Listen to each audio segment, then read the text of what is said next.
Hathras case पर बड़ा update है। हाईकोर्ट ने फौरी सुनवाई से इनकार कर दिया है।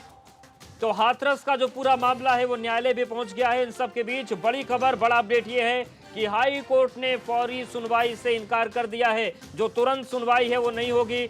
वकील गौरव द्विवेदी ने याचिका दाखिल की थी, लेकिन हाथरस केस पर बड़ा अपडेट ये है कि जो सुनवाई के लिए याचिका डाली गई थी हाई कोर्ट में, उसमें फौरी तौर पर सुनवाई से हाईकोर्ट ने इनकार कर दिया है। वकील गौरव द्विवेदी ने याचिका डाली थी, औपचारिक अर्जी पर ही सुनवाई की जाएगी। सुनवाई की मांग की थी वकील गौरव द्विवेदी ने, लेकिन हाईकोर्ट ने फौरी सुनवाई से इनकार कर दिया है। तो हाथरस मामले पर बड़ा अपडेट आ रहा है प्रयागराज से, जहां पर हाथरस केस पर हाईकोर्ट ने फौरी सुनवाई से इनकार कर दिया है। वकील गौरव द्विवेदी ने खत लिखकर सुनवाई की मांग की थी। गौरव द्विवेदी ने चीफ जस्टिस को खत लिखा था, लेकिन हाईकोर्ट ने कह दिया कि जो औपचारिक याचिका होती है उस पर ही सुनवाई की जाएगी। तो ये इस वक्त की बड़ी खबर।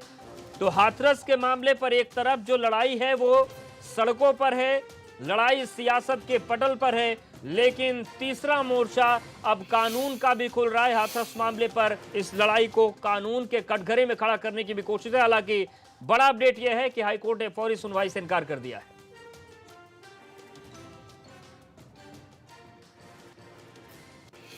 इस बीच जो विधि विज्ञान प्रयोगशाला की रिपोर्ट भी अब प्राप्त हो गई है,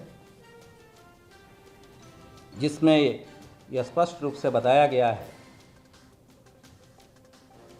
कि जो सैंपल एकत्रित किए गए थे उसमें किसी तरह का स्पर्म और शुक्राणु नहीं पाया गया है। इससे स्पष्ट होता है कि कुछ लोगों के द्वारा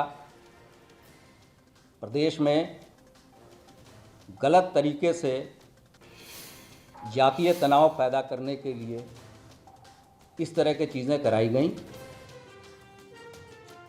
तो ADG law and order Prashant Kumar का आप बयान सुन रहे थे। उनका कहना है कि जो एफएसएल की रिपोर्ट आई है उसमें रेप की पुष्टि नहीं हुई है। कुछ लोग माहौल को खराब करने की कोशिश कर रहे हैं, लेकिन सवाल यह है कि क्या एडीजी लॉ एंड ऑर्डर ये बताएंगे कि हत्या हुई या नहीं हुई है। हत्या तो हुई है, अपराध हुआ है।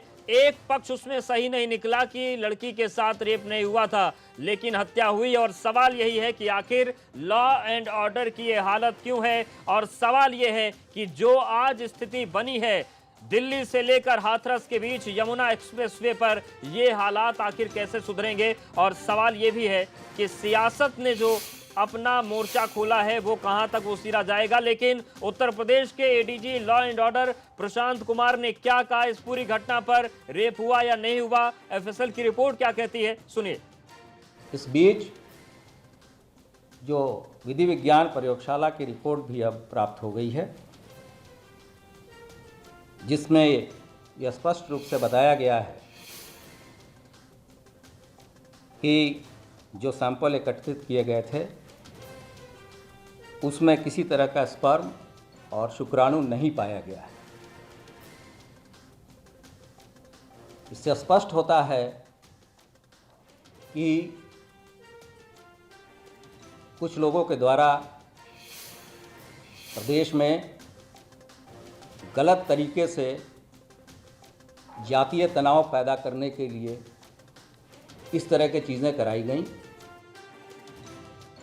तो इस वक्त की बड़ी खबर आपको बता दें कि जिस तरीके से हाथरस की बेटी के मामले में आरोप लगे थे कि रेप के बाद हत्या हुई है, उस मामले में बड़ा अपडेट ये आ रहा है कि रेप की पुष्टि नहीं हुई है। और दूसरी तरफ हाईकोर्ट ने फौरी सुनवाई से इनकार कर दिया है। वकील गौरव द्विवेदी ने खत लिखकर सुनवाई की मांग की थी, लेकिन गौरव द्विवेदी ने जो चीफ जस्टिस को खत लिखा था उस पर फौरी सुनवाई से हाईकोर्ट ने सुनवाई करने से मना कर दिया है। तो बड़ी खबर प्रयागराज से हाथरस केस पर यह बड़ा अपडेट सामने आ रहा है। हाईकोर्ट ने फौरी सुनवाई से इनकार कर दिया और वकील गौरव द्विवेदी ने खत लिखकर सुनवाई की मांग की थी। प्रयागराज से संवाददाता मोहम्मद मोइन हमारे साथ जुड़ गए हैं। मोइन, क्या कुछ इस खत में था, क्या मांग की गई थी?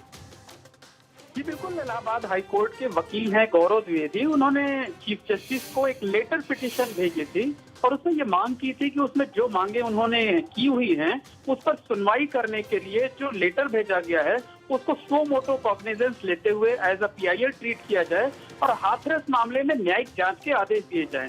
कई अन्य मांगे भी की गई थी कि तो हाईकोर्ट खुद इस पूरे मामले की मॉनिटरिंग करे, जो पीड़ित परिवार है उसको सुरक्षा मुहैया कराई जाए और जो भी अधिकारी हैं DM या SP से लेकर के जो थाने तक के अधिकारी हैं उन सभी को वहां जब तक जांच पूरी नहीं हो जाती है तब तक हटा दिया जाए।